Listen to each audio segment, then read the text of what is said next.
ఒక రాష్ట్ర ముఖ్యమంత్రిగా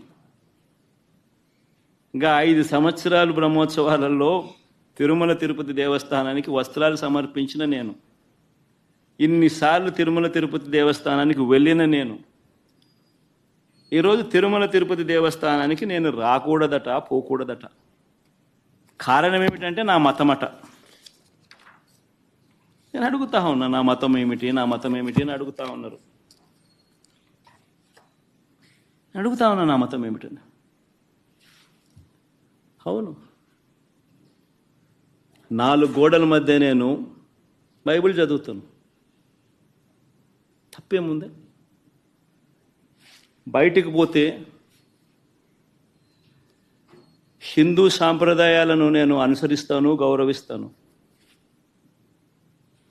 బయటికి పోతే ఇస్లాంను అనుసరిస్తాను, గౌరవిస్తాను.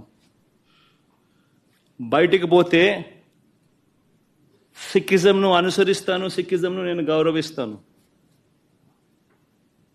నా మతం ఏమిటని అడుగుతా ఉన్నారు. నా మతం మానవత్వం. డిక్లరేషన్లో రాసుకుంటానేమో రాసుకుంటా.